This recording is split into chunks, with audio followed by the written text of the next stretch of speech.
Hello, everyone, and welcome to our webinar on time management. I hope that you all get a lot out of this presentation, and I just want to put a note out there to say that if you have any questions about anything that's covered in this webinar, please don't be afraid to reach out to me. This is Abby Godfrey. I'm one of the OCRS advisors, or your OCRS advisor. Time management really is crucial to your success. So I'm really hoping that this will be very helpful to you. So first, let's think about what we're currently using to remember important tasks, dates, and appointments. Are you using a calendar or a physical planner, or are you relying solely on electronic reminders on your phone, or maybe even just sticky notes? While things like reminders, notes, they're great helpers, they do not allow for the big picture planning you truly need to manage your time. The other issue I find with electronic reminders and planners is that they can be ignored. They can be turned off and they can be put to the side. If you have a physical planner, it's much more difficult to ignore it. So before we really get started in talking about planning, let's share a moment to think about what's something that you do that's a waste of a resource: time, money, people. And the reason I bring this up is because we all engage in activities or things that can amount to a waste of our resources. But when we focus on these things, if we find those areas, we generally can find a way that time management will help alleviate that waste. So I'll share a personal example. One thing that we found in our home is if we're not careful and we don't spend time to plan out our weekly meals, we can wind up eating out more often than we budgeted for, which not only wastes money, but it kind of puts us behind the 8 ball for our finances for up to a month. It really can be a very difficult thing for us to have to deal with. Believe it or not, where that example seems to focus on food, the real issue is time management. What we found is that we waste a very important resource when we don't plan correctly in my home. So my husband and I have started to set time aside every week where we sit down at the end of the weekend and we plan out our meals for the week. That helps. That bit of time management, and that is what that is, has helped keep us on track with our budget. So the more you can understand where you may be wasting a resource, the more that can help you pinpoint areas where you need to work on time management. So let's get started. And the things that you're going to need are weekly planning sheets.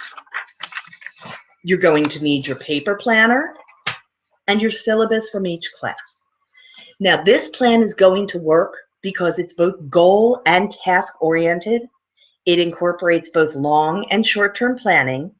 It accommodates your individual needs and preferences because you're going to be able to set this schedule up in a way that works for you. And it allows you to capture your fixed schedule, your flexible schedule, and all the tasks you have in one system. That's also something else that the electronic devices a lot of times cannot do. They're great for reminders, they're great for one-off things, but they can't give you a big picture of all the tasks, all the items, all the classes that you have at one glance. So first, step one is coming up with your basic weekly plan. This really should be done at the start of each semester, and you're going to use your class schedule to determine your class times.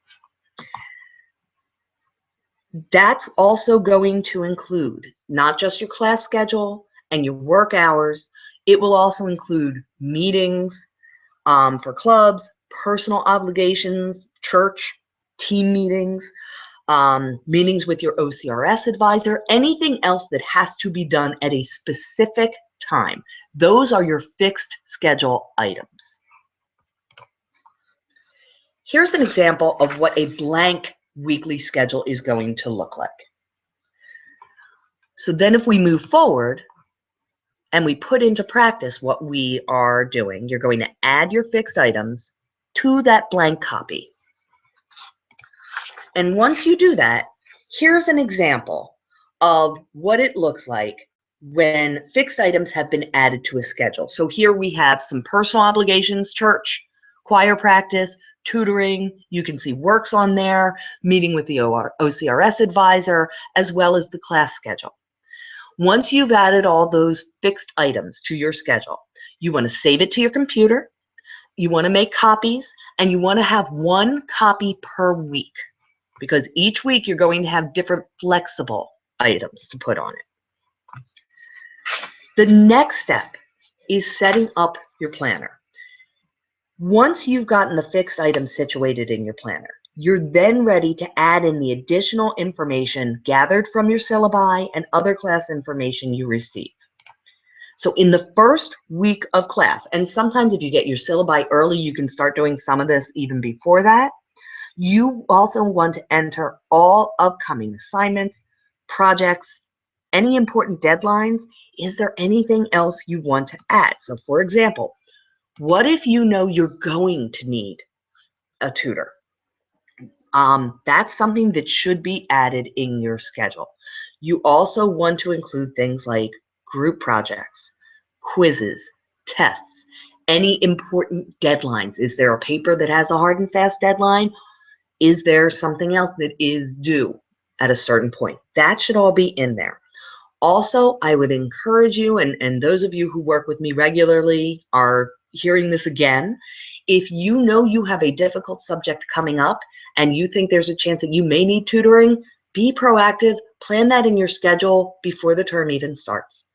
It's much easier to have that time and dedicate it at the beginning, at the outset of a semester, and then if you don't need it, use that time constructively for something else down the road, as opposed to you don't put it in, you then find that, hey, this subject really is challenging, now I need a tutor, and you have a hard time finding a place to add it in because everything else got scheduled around it. So while sometimes that may be the case because we don't always know that a subject's going to really throw us for a loop, if you can be proactive in your planning and you know that there's certain things where you probably are going to need some help, put that in your schedule right from the get-go. The next step are your weekly planning sheets. In addition to that big fixed schedule that I showed you, you want to use weekly planning sheets to help keep you on track with your progress. You can use Microsoft Word to create your own. Here's an example of some weekly planning sheets. They do not have to look this way. Again, find a format and a layout that works for you. But the idea is that you would put tasks on here determined by what you have coming up. And you figure out what you have coming up by using your weekly planner. When myself, I know I talk about this with my students, I know the other OCRS advisors talk about this idea with their students. We all talk about the idea of, hey, if you have a big project, paper, test, whatever it is coming up that's due, break that big task down into smaller tasks. The weekly planning sheets are the physical way that you can actually do that. So for example, let's say that you have a paper due in English 098 2 weeks from today. You can put dedicated time for that paper in as many days in your weekly planning sheets as you need to complete that task. So for example, in this particular weekly planning sheet, we see that on Monday, they're going to be working on the thesis statement for the paper. On Wednesday, there's read chapter 2, and it's write the poetry reflection. So there's bits and pieces for that class being done throughout the week.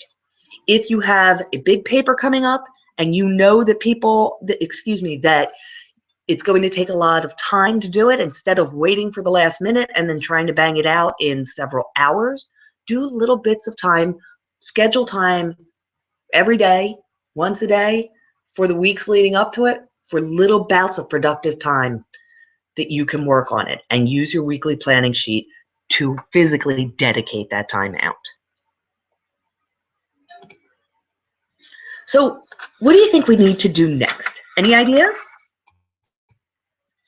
The next step is adding important items to your schedule. So at the beginning of each semester, you want to review deadlines and identify the busiest weeks. We know that there are certain weeks, midterms and finals come to mind first and foremost, where things get really, really crazy. So we know that there's some extra planning that needs to go in for those. One of the things you can start thinking about is there work that you can do in advance of those deadlines? Should you plan to limit your work hours or other activities during that week? Plan ahead. So for example, if you are working a part-time job, but you know you have back-to-back finals, perhaps in the beginning of the semester, not right before finals, talking to your manager and setting your schedule so that you know you do not have a work conflict at the time that your finals are hitting or midterms. That's an example of planning ahead. Those are things that you need to consider. Other things that you want to think about, or you want to think about your needs. Identify appointments that you are going to need and add those in as well. So we talked about tutoring. The writing center would be another appointment. What about office hours? Is there a professor that you need to meet with regularly? Make those appointments. The other important part of this is don't forget to add in the me time. A lot of times when I see students' schedules, their planning schedules, one of the things that most students forget to put in is that personal time, is the downtime, is the time to eat, time to go to the gym, time to go to church, time to keep those meetings. Make sure that you add that me time in. That's important. The next step is what we call specific weekly planning. Time management is not something that happens at the beginning of the semester. You set your weekly planner and that's it. Things change, and I think you've all experienced either where a professor has changed a schedule because of things that have come up, or you have had to shift things because of different interferences with time, or as I call it, life happens. So every week you have to dedicate time to planning things out. So first, select 45 minutes each week when you will do the weekly planning. Put that on your planner. You then, when you have that time, you're going to gather your materials, which include your basic weekly planning sheets and your big fixed item planner. You also, if you need syllabi or any class notes, if things have moved, you want to have that information also. Now let's put these two things together. Here's what a fully realized schedule, time management schedule is going to look like. It can look a little daunting because, oh my gosh, look at how much stuff is on there. However, one of the things we suggest is color coding it so that you can easily distinguish what's class versus what's me time versus what are appointments. And you can use whatever colors make it best for yourself. What's good about this and color coding is that you can quickly, at a glance, look at it and have a general idea of, okay, on this day, I see that I have a meeting, I have classes, and I have work. So it's just a very, way to very easily know what you are referring to. So what's next? Honestly, you need to review it. Review your weekly plan. No, really, review it. A lot of times we do this planning, it seems great, and then it just goes away and we never refer back to it. So truly, let's say it all together. Review it. Now let's summarize. The first step here, create a basic weekly plan that includes your fixed schedule. The next step, fill in your planner with tasks and deadlines. Move those deadlines that need to be adjusted. That should happen during your weekly planning session. Make note of the busiest times and make a list of appointments to schedule. Step 3 is your weekly planning. Make a specific plan. Have that 45 minutes to do your weekly planning set aside every week.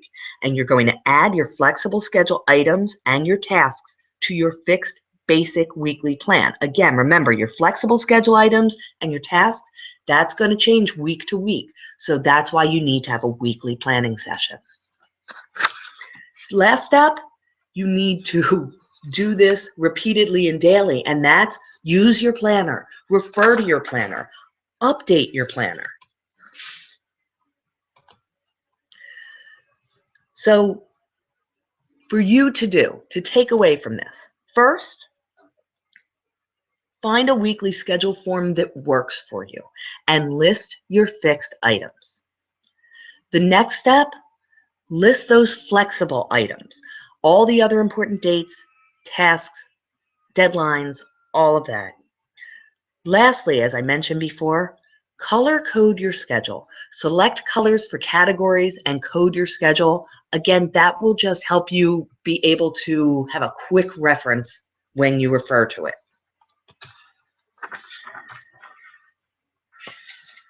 All right, let's not waste resources. Let's put this plan into place. I know you guys can have a great term, so use these tips. If you have any questions, please reach out to myself or any of the other OCRS advisors. We're happy to help. And if you would ever like to share a time management plan with one of us to get our input and any help with that, please feel free. I hope this has been helpful, and I wish you all the best in the rest of your term.